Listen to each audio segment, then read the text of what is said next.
Picture this.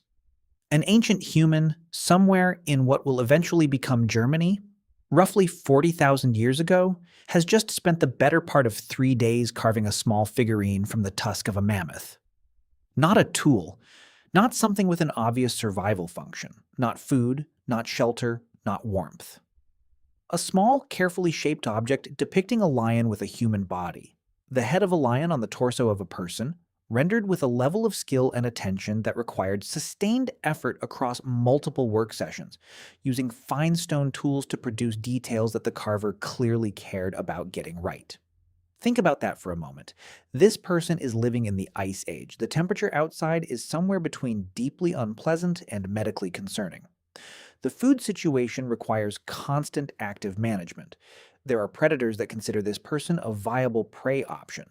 The group this person belongs to is small, mobile, and dependent on every capable member contributing to collective survival. And this person, this fully modern human with the same brain you are running right now, decided that what the situation called for was several days of careful artistic work producing an object that depicted something that does not exist. A lion-human hybrid. Something that never walked the earth. Something that existed only in this person's mind. And then through sustained creative effort in the physical world as well. This is strange. This is, by the standards of every other animal that has ever lived on Earth, profoundly, specifically, almost incomprehensibly strange. And it is also, once you start pulling on this thread, just the beginning of a long list of things that ancient humans did that range from mildly unusual to baffling when examined against the backdrop of what survival in the ancient world required and what other animals in the same environment were spending their time on. Ancient humans were weird. Not weird as a criticism, weird as an observation that demands explanation because the specific ways in which ancient humans were weird are not random. They are coherent. They connect to each other. They reflect something about the nature of the human brain and the human social organism that, once you understand it, makes the weirdness look less like an oddity and more like a signature. The specific behavioral fingerprint of the only animal that has ever existed whose cognitive capabilities outran its immediate survival needs by enough margin to produce behavior that had no direct survival explanation. So here is the full examination. Why ancient humans were so weird, what the specific weird behaviors were, and what they reveal about the species that eventually produced everyone watching this video. Start with the art, because the art is where the weirdness becomes undeniable, and where the question of explanation becomes most pressing. The cave paintings of southwestern Europe, Lascaux, Chauvet, Altamira, and dozens of other sites are the most famous examples of ancient human art, and they are spectacular enough that people sometimes forget to ask the obvious question: why? Why would a population living under the sustained resource pressure of Ice Age Europe invest significant time and effort and specialized materials in producing images on the walls of caves, some of which required traveling deep into cave systems accessible only by crawling through narrow passages with handheld torches?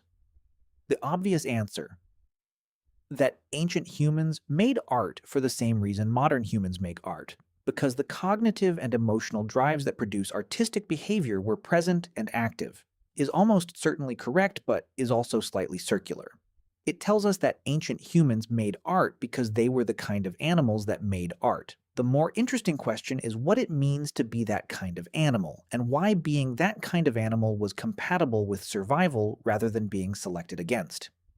The lion-human figurine from the opening of this video, the Löwenmensch, recovered from a cave in Germany and dating to approximately 40,000 years ago, is a useful anchor for thinking about this because it represents something specific and unusual even within the category of ancient art. The lion-headed human is a composite creature, something that does not exist in nature. To imagine it, and then to render it, requires the ability to take two categories of real experience and combine them into a novel conceptual entity. To hold the category of lion and the category of human simultaneously and produce something that is neither. This capacity for conceptual combination, for producing novel ideas by recombining existing concepts in ways that have no direct referent in observed experience, is one of the most distinctive cognitive capabilities of the human mind. And it appears in the ancient record at a point in time that corresponds with a broader explosion of behavioral complexity that archaeologists call the Upper Paleolithic transition. Before this period, the archaeological record of human behavior is characterized by relative stability.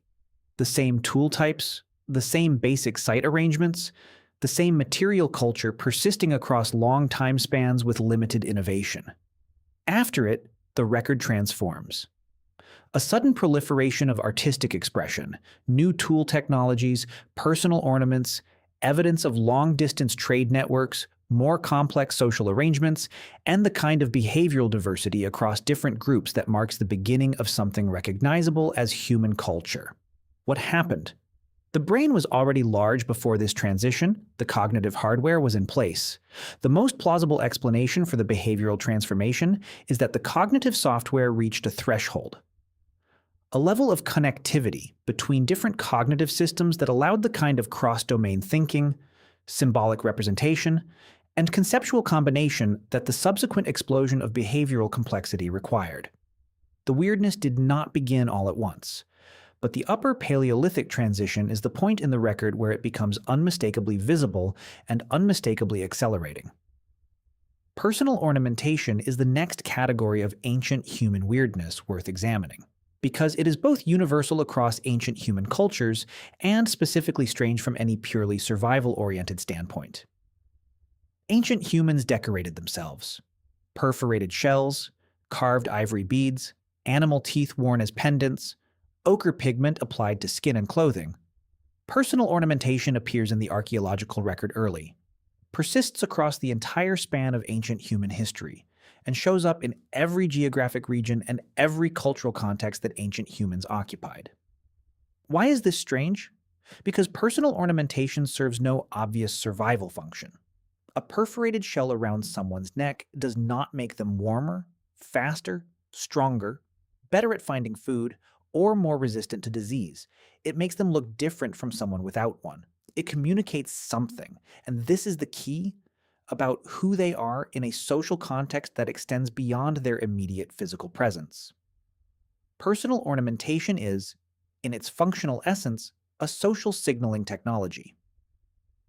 It communicates group membership, social status, personal identity, and potentially the specific set of beliefs, alliances, and affiliations that the wearer wants to be known to hold. In a world without writing, without institutional records, without the digital identity systems that allow modern humans to maintain and project social identity across distance and time, wearing specific objects was a way of making social information about yourself externally readable to people who might not know you personally. The fact that ancient humans developed this need, the need to project social identity through physical signals, is itself revelatory of how complex their social worlds had become. Animals that live in small, stable groups where every member knows every other member have limited need for external identity signaling because the relevant social information is already known. The development of extensive personal ornamentation in ancient humans suggests social worlds that had become complex enough that identity signaling beyond direct acquaintance was necessary, suggesting trade relationships, intergroup contacts, and social networks that extended beyond the immediate group in ways that required external communicable identity markers. The long-distance trade of specific prestige materials is directly connected to this. Shells from coastal environments appearing at inland ancient sites hundreds of kilometers from the nearest coast. Specific flint types from distant geological sources appearing at sites where locally available. Flint was adequate for basic function.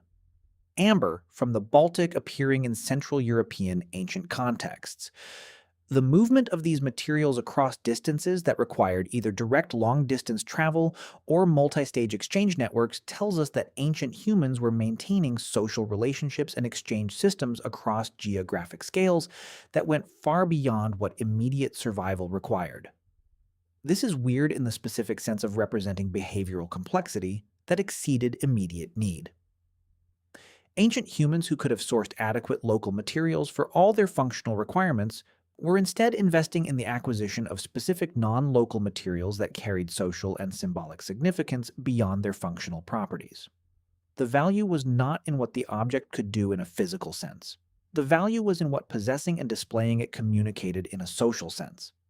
By the way, if you want to go even deeper into the secret lives of ancient humans, I just launched a full course called The Secret Lives of Ancient Humans. 10 modules, 3+ hours of content covering everything we never talk about on YouTube.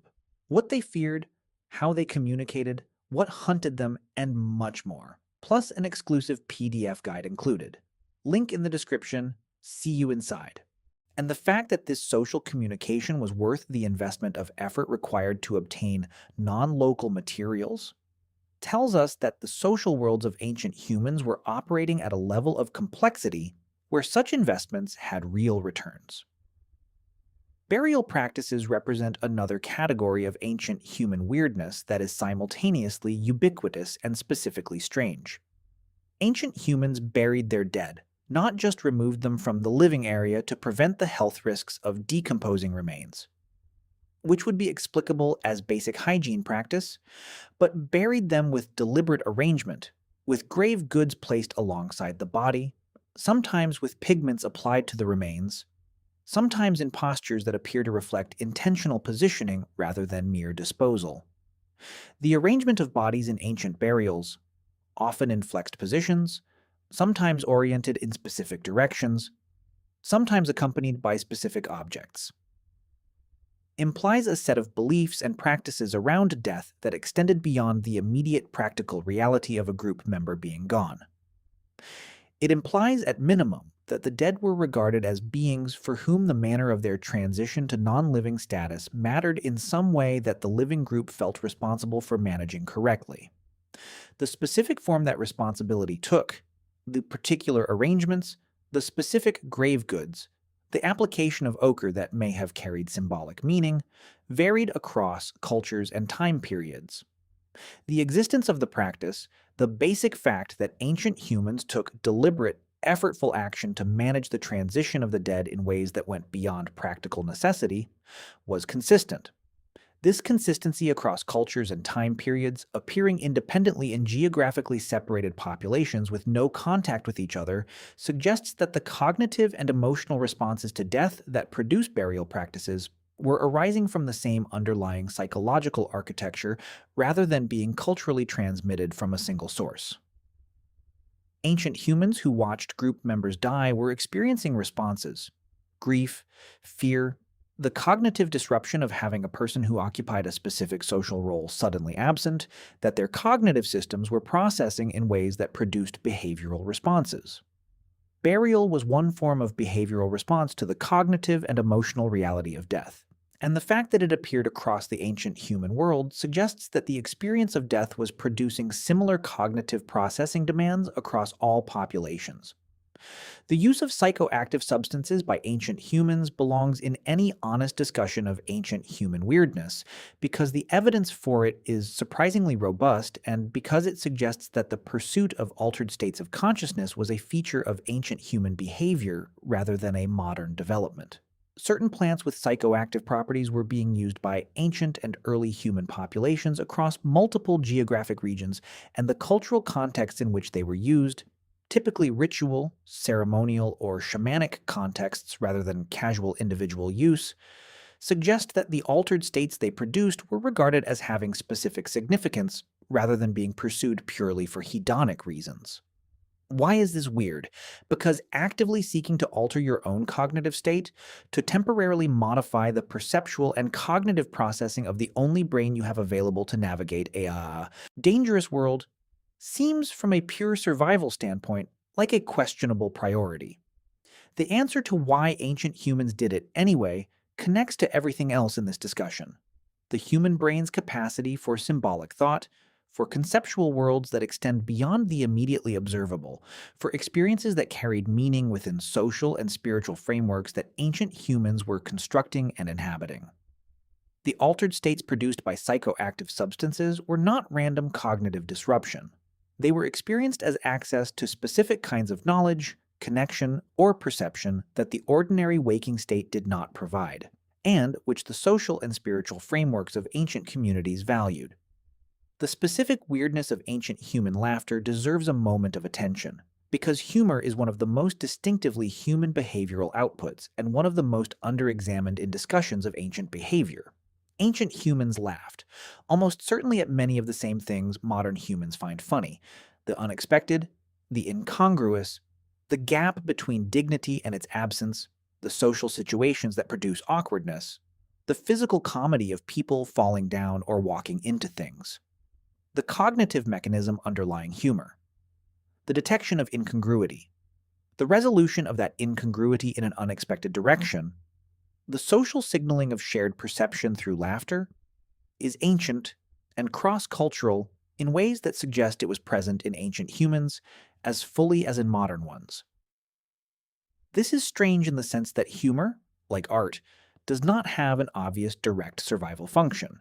It is less strange when you understand the social bonding function that shared laughter serves. The way that laughing together creates and reinforces social connection, marks in-group membership, and reduces social tension in ways that have real value in the cooperative social environments that ancient humans depended on. But even granting the social bonding function, the specific experience of something being funny, the internal subjective experience of humor as distinct from its social outputs, remains one of the more mysterious features of the human cognitive system. Ancient humans telling jokes around fires is an image that most people do not immediately produce when thinking about ancient life. They should. The same social intelligence, the same ability to model other minds and predict how a situation will be perceived, the same sensitivity to incongruity and unexpected resolution that produces humor in modern humans was operating in ancient human brains.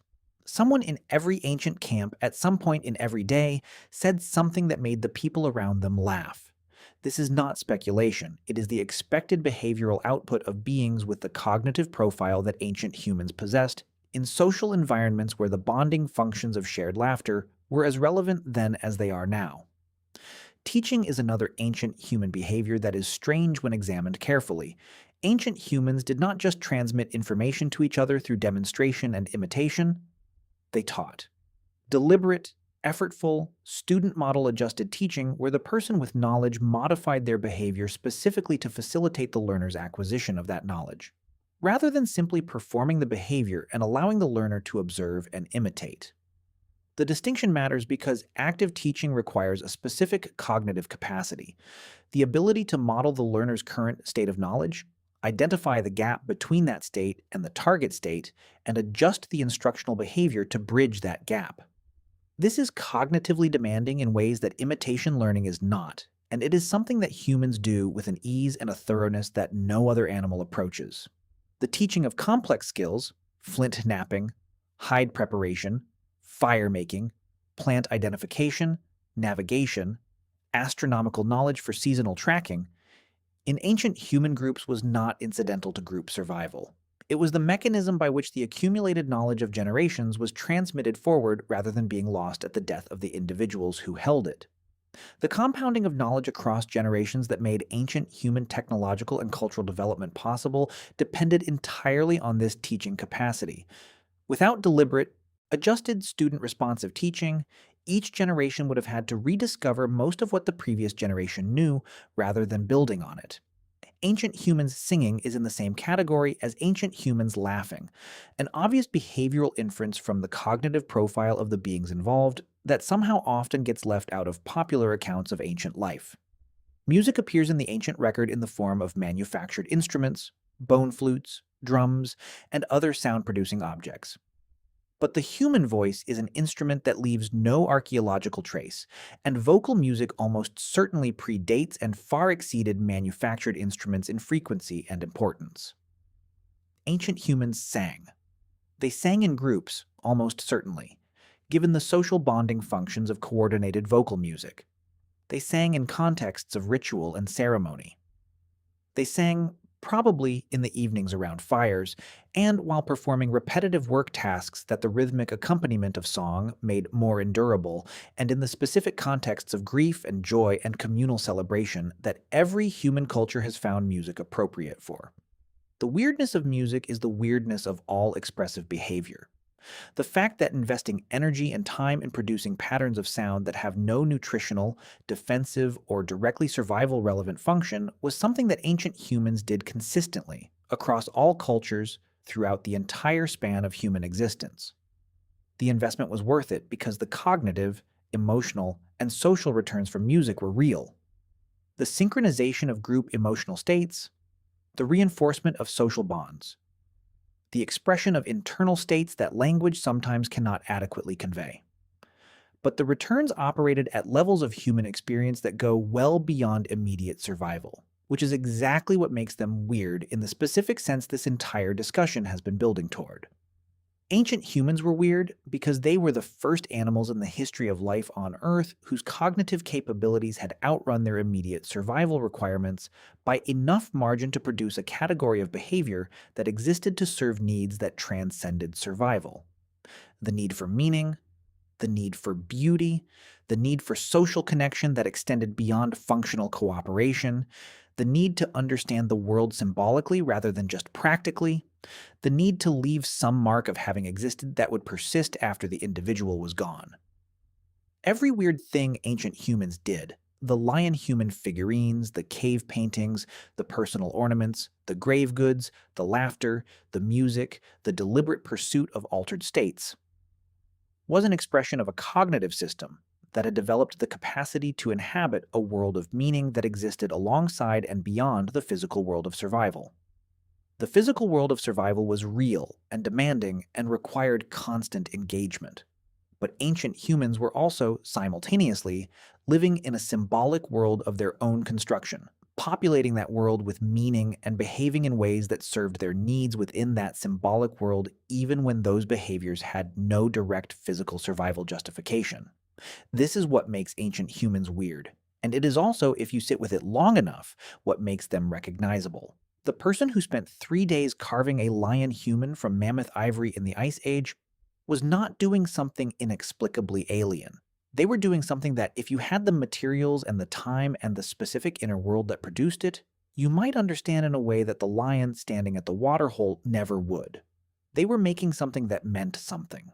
In a world that the lion experienced as purely physical, ancient humans were building meaning out of ivory and ochre and the deep dark of caves and lighting fires to see it by.